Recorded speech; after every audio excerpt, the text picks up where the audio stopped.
This all-new SUV here is supposed to be Volvo's next big hit, supposed to fight against the BMW iX3 and the Mercedes GLC EQ, and also can existing Volvo XC60 customers be convinced to switch to a Volvo, the first ever EX60. We're going to find out everything about this one here in exterior, interior and technology, both the normal version and also the cross-country version coming up. Everything you need to know. This will be super exciting with Thomas on Autogefühl in 4K, full screen, full length. Let's go with the front closed all the way for better aerodynamics. 0.26 is the CD value, then the Thor's Hammer LED signature in the top. Matrix LED is standard and optional the pixel LED, like a more elaborated HD matrix here, signalizing by these additional 2 horizontal signatures here. So the lower part is the main headlamp unit, the upper part then for the daytime running light. This one here is Forest Lake, a greenish color. There will be different colors available. And of course, as I said, also the cross-country version with the more black cladding. This one here is the bright scheme. Has a bright accentuation in the lower part, otherwise it's black. And there will be also here in the side, this is in the bright scheme where it's black than in the black scheme. The length here is at 4 meters 80 or 189 inches. So the very same segment like the iX3 and the GLC EQ, and also similar to the XC60, only that this one here has a 10 centimeters or 4-inch longer wheelbase. Soon going to check out how they translate into the interior. Wheels 20 to 22 inch. These are the biggest ones in 22 inch. And you can see here that the normal version has no like cladded wheel arches or something like that. This will be different on the cross-country version soon to come. Then also interesting that we have these frameless side mirrors. They're good for aerodynamics, Volvo says, and they also look actually quite cool. And at the same time, they also enlarge the area where you can actually see. These will be very interesting door handles. So you have no real door handles at all. And they are also not physical in a way. There's like a pad behind it and you press it and then the door is opening like this. You can argue about these. Door handles are always a thing these days. And also suspension, you get bass frequency selective dampers. Optional then adaptive suspension for the all-wheel drive models. They are then included in the all-wheel drive models, and air suspension for the cross-country model, soon to come then from the different studios. So 3 different suspensions overall. But as I said, all with the base one with frequency selective damping. So the base with passive adaptive dampening, the mid one already with active dampers, and then more to the air suspension very soon. New rear design, you can see it right here. They took the XC60 inspiration with the tail lamps, but then they made it a little bit more modern, a little bit more segmented. So they want to have something new, but also something from the past. And you can see that it's more narrow here and wider than in the lower part. Big Volvo lettering, and you can see this one here is like going into the technical details, EX60, and then P12 AWD Ultra. Ultra is the top trim level. This one already includes the Bose & Wilkins sound system and some other features. Soon more to that in the interior, so it's more about the interior features, larger wheels. The P12, this is about the drivetrain. This is the top spec. 3.9 seconds in the acceleration figure, 1 electric motor in the rear, 1 electric motor in the front. And then there is like a mid all-wheel drive spec, and then there's also an entry-level rear-wheel drive version at 5.9 seconds in the acceleration figure. And let's check out if it has a frunk or not. Interestingly, to open like the engine hood or front hood at the Volvo, here the arrow at the Volvo logo always points in the direction where you can actually open it. And this is the classic yellow thing you also have with combustion engines. Yeah, this is a very funny one, definitely. But so you can put more than just a charging cable. This yellow line, by the way, is the maximum line up to where you can actually put things in there. So yeah, this is a very well usable frunk. Now to the batteries, because this one is here all electric, and that's why it's also the question, can it convince combustion engine or plug-in hybrid Volvo XC60 customers to go then to the electric version of this one here? And I can tell you, as for the battery specs and charging spec and so on, it can very well keep up with the BMW iX3 and the Mercedes GLC EQ. So yeah, maybe also in the Audi Q6 e-tron. And this will be very interesting how this fight is playing out, and we will continue the coverage for you on that one, of course. So this one starts with the named rear-wheel drive version with the 5.9 seconds in the acceleration. Base battery, rear-wheel drive, 80 kilowatt hours net. We are only giving the net figures. Then there's a mid battery with 91 kilowatt hours. That one adds like 3,000 euros. If you then add another 6,000 euros on it, then you get the biggest battery at 112 kilowatt hours net. And this is really substantially large and even larger than with the core competitors. If you don't see this biggest battery version directly in the configurator when you watch this video at the world premiere, it comes a little bit later. And it also depends on the market, which versions they will offer to which market. So we'll have to see about that. And we have it here, this the 112 kilowatt hour battery with the overdrive P12, 3.9 seconds then in the acceleration figure. Charging, 320 kilowatts for the smallest battery, 370 kilowatt peak for the two bigger batteries. And it, there we go, it's manual, it's actually good as manual, and this is also good protected against the rain. 22 kilowatt AC, maybe later 11 kilowatt for entry-level versions to come later.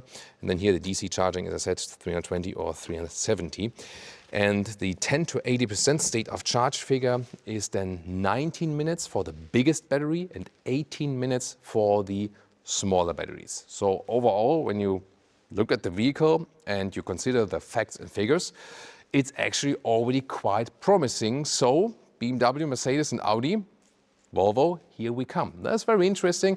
And of course, in driving, we'll also keep you updated on that. Before we go to the interior, by the way, because this is the first video here we record actually, which is like not pre-recorded, which is already airing this year. So I recently did like a, like an emotional Christmas message to you, where I also gave some deep insight, into like my personal feelings and experiences and failure and also grief and so on. And the messages I received are so heartwarming. At some point, I also have to do an extra video on that, because that really brought some tears to my eyes. All your stories, they were so, sometimes horrible stories also, where you shared your grief actually with our community. So I hope you're very well and even better in 2026. I just want to give a shout out to that. That's why I was really, really moved by all your stories and all your support. And that when I'm filming this car here now today, I have so much more positive energy and hope for this year, although so much is going on in this world, which is maybe not in our or your favor. That we know that here, this is a place where we can come together and share this passion we have here all. So thank you so much again. And now the interior of the Volvo EX60. Once again, these door handles. The interesting thing is, big news now, from 2027, these flush door handles will be forbidden in China again. And just to give you an update on the story again, door handles used to be manual. Then everyone went to flush door handles because the Chinese market demanded flush door handles. Modern technology, aerodynamics, although it doesn't make the biggest difference. Then there were some accidents with flush door handles. Now the Chinese markets are it's like now forbidden from 2027 to have flush door handles. Volvo says, however, that these do not count as flush door handles because they already stand out. They are not mechanical from the outside though. This is maybe one thing I would think about. Interesting solution, but they say that it looks small, but it's like an iceberg in there. Listen to that. So it's like really large underneath. So they say that firefighters can also use a lot of force to it. So then interesting that from the inside, it is also mechanical, because that way it's electric, but then you can pull it up and then it's mechanical. So this is very important. That's A, on the same position, and B, that should something fail, you could still have the manual unlock from the inside. That's the most important thing. Then beautiful bright design scheme. Dark ones are also available. Soft touch here on the top part. Soft touch here everywhere. Nice high-grade leatherette, Nordico they call it. And also here, this is not black plain plastic. I can touch that. I can really press my finger, my thumb in there. This is really nice. It's not a fabric in a way, not like a felt or something. but it's also like a leatherette, and this is pretty cool. The only hardpack is here, this outside cover, which is to me then fine. It's pretty cool. You get either the Bowers & Wilkins system, this is the optional one, or in the Ultra trim, 28 speakers, or the Bose system, which is standard, already 21 speakers, quite impressive. And that dual glazing here, or the lamination, is supposed to be standard actually, even from the base model, Volvo just told me. Prices will also be very interesting very soon. And even more interesting, you now get, once again, larger digital instruments. First peek at the cockpit, steering wheel. Yeah, there we go, cockpit. Oh, yeah, So, yeah, no problem, all good. They're actually quite far out there, replacing a head-up display at the same time. Steering wheel, dual color scheme here. And return of the real buttons. Yes, that's why we are always fighting for you to get real buttons back in car interiors. And these are also the Nordico seats, high-grade leatherette, also with the perforation. Different colors are available, and you also get some different seat options. We can soon also show what's in the cross-country model. This one here is then the perforation with seat cooling, so you have heating and cooling. There would also be a base Nordico leatherette without the seat cooling, but this one of course then covers everything. They still offer optional animal skin though. And then here you can make this lower area a little bit longer. It's good ergonomics of the seats, so it's really comfortable, and you have this typical living room atmosphere, Scandinavian living room. And we know, like, you know, especially like in Denmark, Sweden and so on, like in all the Scandinavian countries, they really pay a lot of attention to interior design, you know, and that's what's reflected here in the vehicle. And here to the glass roof with 189, 6x2, it's like this. To the sides, a little bit less, but you have enough headroom. Fixed glass roof, always standard, soon more to that. But yeah, the first impression is comfortable, it's nice. I also draw some comparisons to the GLC EQ and to the BMW iX3 very soon, of course, that will be super crucial. So it's this, oh, interesting. Even the screen has like a, you know, it's like curved a little bit. Let's take a detailed look at that. So welcome to your new Scandinavian living room. Here we are. Quick info to this glass roof. It's always fixed. You cannot open it. You do have this digital shade, as we have experienced a couple of times now. This does not change how hot it gets in the cabin. This is more a visual thing, actually. I'm not the biggest fan of it. I would rather go for closed roofs, or then one you can actually really open. But then again, roofs you can actually open for air also have their tricky moments when it comes to squeaking and if they're really like sealed and so on. So I'm more a fan of use a convertible or use a closed roof. That's at least what my mechanic next door always tells me. But back to the front of the interior here. It's not that something with your eyes is not okay or something. This is really curved, but to the outside. So usually everyone curves screens like this. And they curved the screen like this, so like to the outside. And it might look a little bit odd at first, but it has a reason, because then both driver and passenger can better see what's going on. So like the access to the climate unit, for example, is then a little bit easier from each side. So you can actually understand how they integrate that way. So that's something new, 15-inch. And now you see they also use this horizontal format instead of the vertical one. Beautiful materials here also. For example, living room fabric on top where the airbag is. And here the matte wood, typical nice Volvo Scandinavian style. You can also hear it, how I feel it. I love that. Yeah, I think I would be directly sold on this color combination, maybe a Thomas Blue or like a nice gray on the outside or something like that. Once again, more speakers from the Bowers & Wilkins sound system there in the front. And next to it, the digital instruments with 11-inch. And they are really wide in the front. That's why Volvo also argues that they don't need a head-up display. And, you know, we had something similar with the BMW iX3 with the panoramic vision. But they also optional still offer a head display. And I could live without one. I think it works. Some do want one. So that's what you could not have in this case. But as I said, real buttons. Back to the steering wheel, how you can control them. Also have some clicking sound. So you use them like here, right, left, up, down, left side for the cruise control. also the Gemini activation, for example. So Gemini is built in this vehicle, so you have a better natural voice understanding, like you would be talking to your smartphone.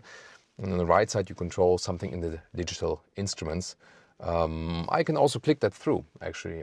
So here you can have like a map view, for example, or more blank, or an assistant system view. So this is all then possible.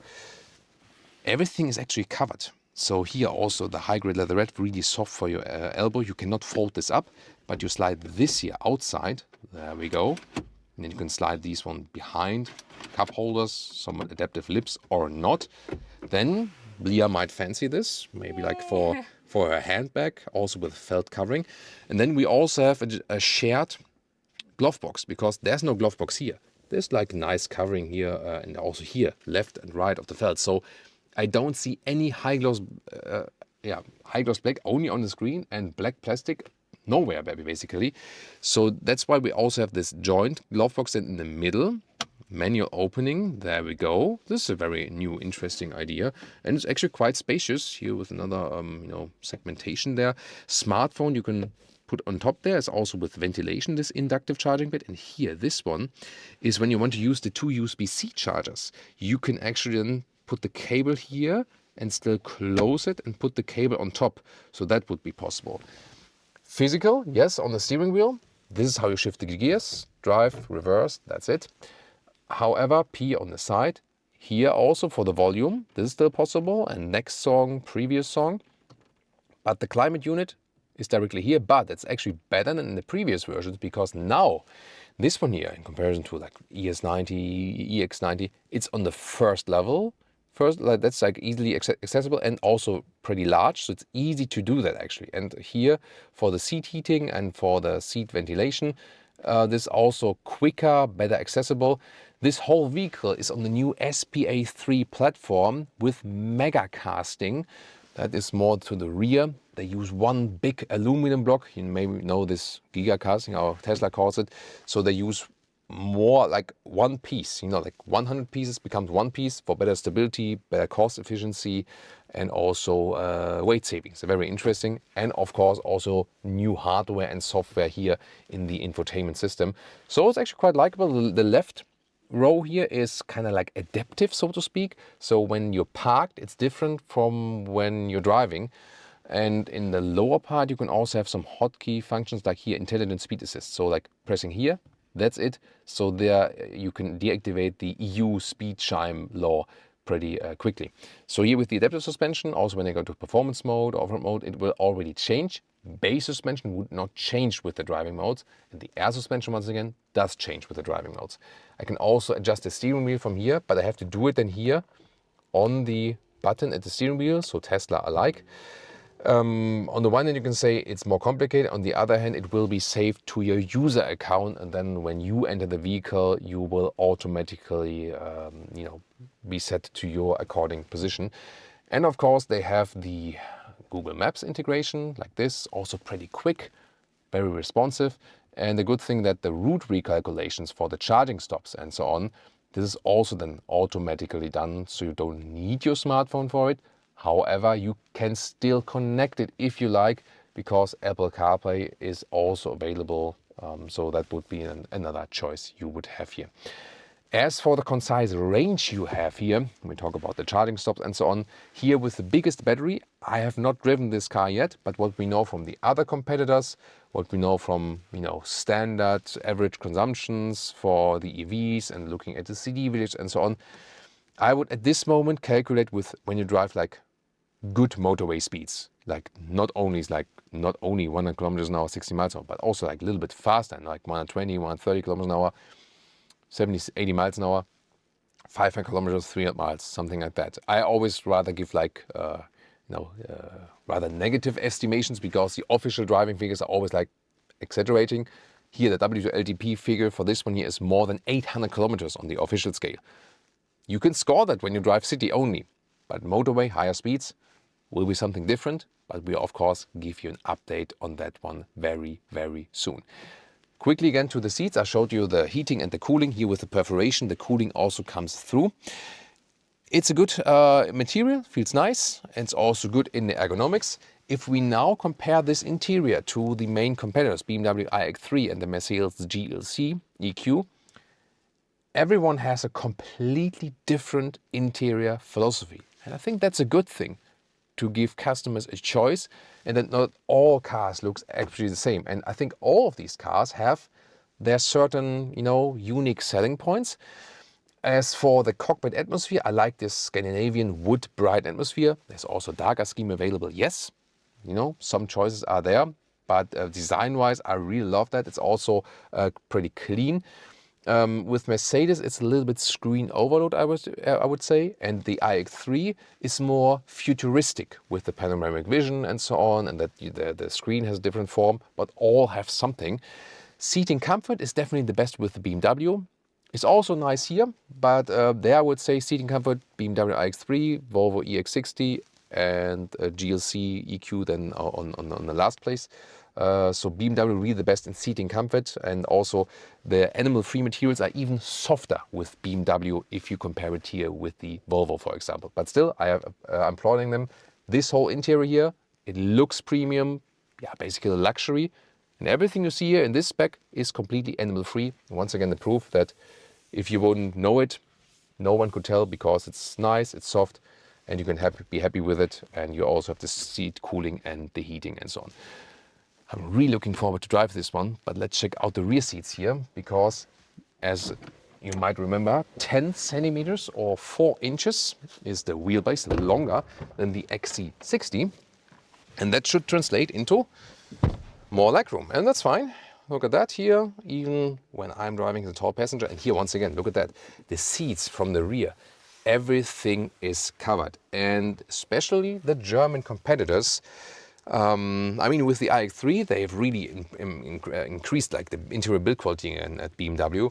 But some of the other recent German cars, they rather went lower in the build quality. And here, I think Volvo picked up from their Chinese owner company, from Geely, and said like, hey, let's check out what's happening on the Chinese market. And they are selling vehicles there at not so high price points, but which are all the way like soft covered. You have no cheap stuff everywhere, and they really covered on with the scheme. Make no mistake, however, this vehicle here is built in Torslanda. This is like where we are at the moment here, near Gothenburg in Sweden. So this is a proprietary Swedish vehicle. Yes, of course, they have also suppliers from China, like everyone has, and then the batteries and so on. But this vehicle here is built here in Sweden, and will also be built in Sweden for all the markets around. And also like the whole mega casting thing and so on, everything is done here. Then here, rear headroom is also fine, 189, 602, nice bright inside. Also here the rear doors are covered. So also you have the dual glazing lamination at the side windows, that's fine. And then here also once again the logic with electric release and manual release. And then here you can also electrically move the seats. So I can adjust the angle then a little bit, make it more upright or make it a little bit more backward. So depending if you want more cargo space or how you want to sit here in the rear. But actually nice and comfortable. You see here the battery, because it's an SUV, also doesn't build too high. My feet are not too high actually, so it's a nice angle here, good comfort. Seat heating for the rear seats, and another climate unit. There we go. Touch only, yeah. And here, this one, the lower part, you could actually remove this part to put it out. And two USB C chargers. And then we also can put down this one. Isofix on the outside, by the way, each is nicely covered here. Look at that, it's like BMW does it now, meanwhile. There we go. And then putting down this, it's the armrest, really wide, and you can also fold it open here for these adaptive lips then, that not so many drinks are being spilled. So good in comfort, and yeah, looks everything nice from like how everything is built and so on. You see that they invested a lot of time and effort in doing this vehicle, definitely. But does it also have a proper trunk space? So here we go, 520 liters up till here, and 630 it would be up till here. This is like the standard cover, this. Rails on the outside. This one also fits underneath still as a trolley. And then we have here a standard length of about 1 meter or 40 inches and also width of a little bit more than 1 meter or 40 inches. So that's actually nice. And then here we have 70 centimeters or 27.5 inches. Interesting thing is in the lower part, it's like a split opening of the lower bottom. So like this and this, for example, then this one also fits more than just a cable. And the reason for that is you could, for example, have this one like that and then have a dog box here. At the same time, you can access this lower part or maybe put a plant here when you go to IKEA or something like that. Not that I would think of a certain camera woman who would do that. So it's actually a nice idea. You cannot completely remove it. You can just put it like this and then here, put it up like that. That's it basically. You cannot put this whole thing out, but I think we're fine with it. Here you can see, it's also interesting, we can remove this top cover here. There we go, and then we can store it underneath. That's actually a pretty good thing. There we go. You can even enjoy more of that trunk. By the way, the total height, this might be also something like this. Here, I can show you the total height when you really want to use this plant position. And this is more like 42 inches or 1 meter and 5. Also interesting to know that. Now, back to the other functions. There we go, because we have the electric folding, or let's say electric release. Like this, and then they orchestrated, they fall down smoothly. Have to go around to push that down. So there we go. And then the total length here is like 71 inches, 1 meter and 80. So overall, I think, there we go, well usable. So what do you think? And then towing is 2 tons or 2.4 tons for the all-wheel drive models. Oh yeah, Leah is getting ready to show that adaptive towing hook. There we go. I know there's always a big discussion when people see this function. Sometimes we did like small like reels or shorts with this function, and people were actually suggesting what they see in this function. I'm not telling anything more about that now. So and there's also a 12-volt power supply here in the rear trunk. By the way, if you have the all-wheel drive model, the front electric motor can also be decoupled for better efficiency. That's also interesting. And if you go to the off-road driving mode, the opposite's happening, then it's like 50-50 distribution, rear and front, that you have better performance, better traction than and grip in off-road driving. And of course, there is still the thing with the prices of this vehicle. And this is where it's of course getting very, very interesting also if you consider the competitors. Because here we start, German price I have already here in my list, 63,000 euros with the smallest battery, rear-wheel drive. Then you add some 3,000 euros for the mid-level battery. That's actually best in price performance if you ask me. But then for the best range, add 6,000 euros more for the biggest battery, the 112 kilowatt hour battery. And if you then go for the biggest battery with the all-wheel drive, then automatic connected, and the Ultra, the highest spec, as you see the vehicle here right now, 79,000 euros. And that is very well in that range of the BMW iX3.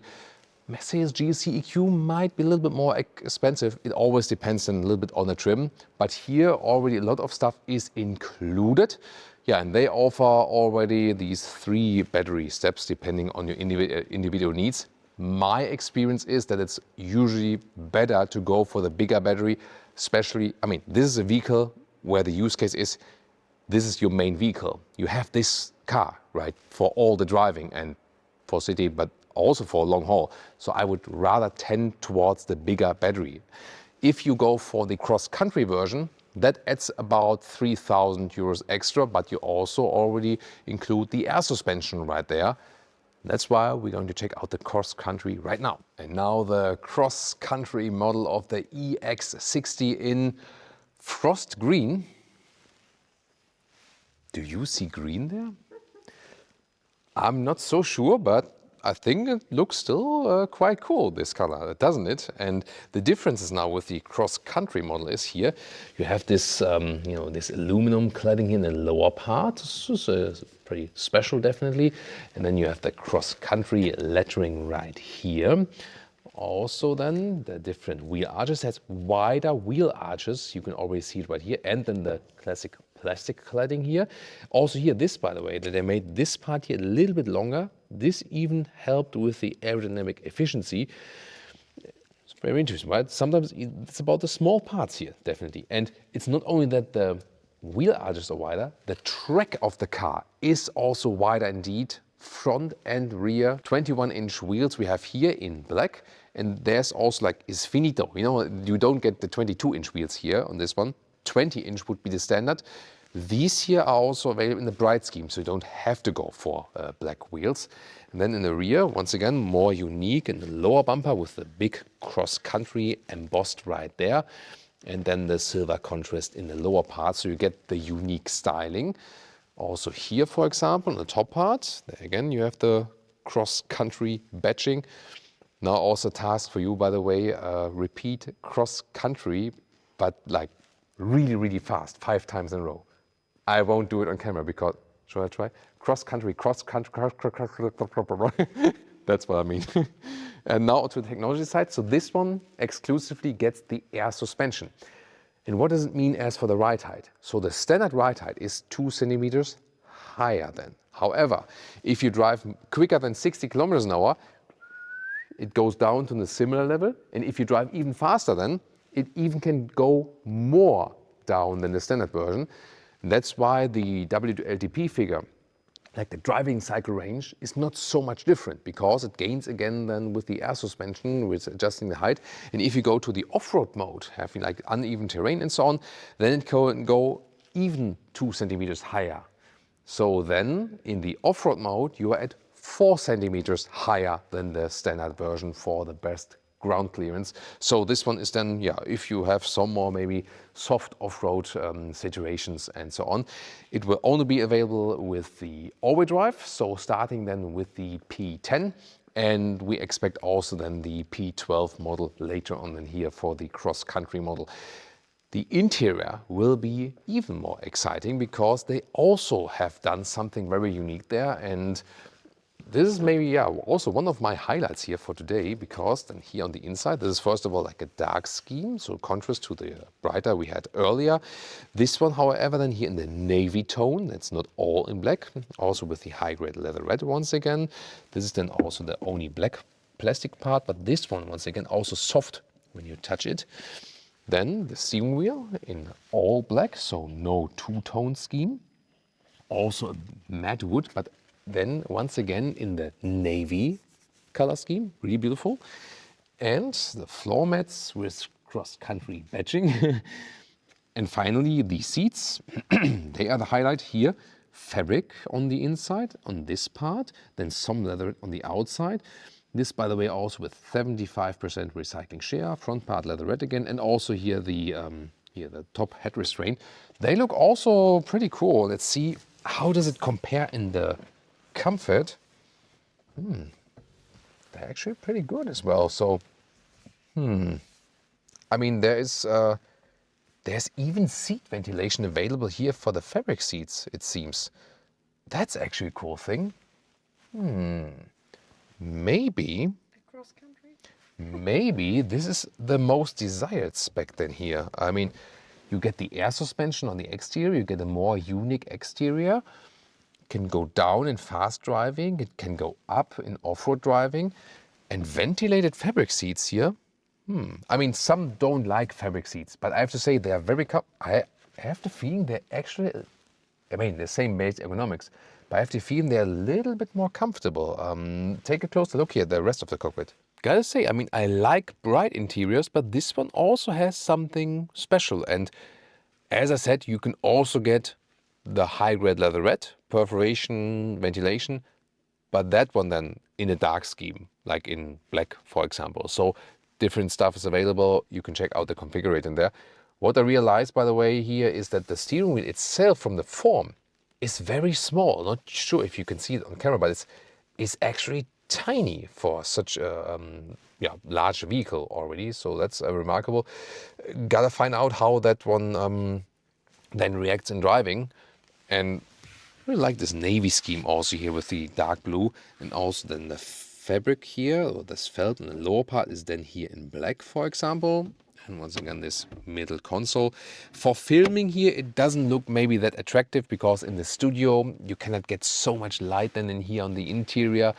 But I think when we can drive this vehicle here for you very soon, then we can maybe give you another impression. You can also see it in daylight and so on. But I think both interior schemes are pretty attractive. What do you think? And as I said, 3,000 euros extra on top for the cross-country version. But yeah, therefore you also get the air suspension. Might be the most desirable version. What do you think? Which one would you go for? Standard EX60? Which battery would you pick? Or the cross-country version? Tell me in the comments then which one would be your desired one. And of course, now it's time, if you haven't done so far, to compare this one here to the BMW iX3 and the GLC EQ by Mercedes.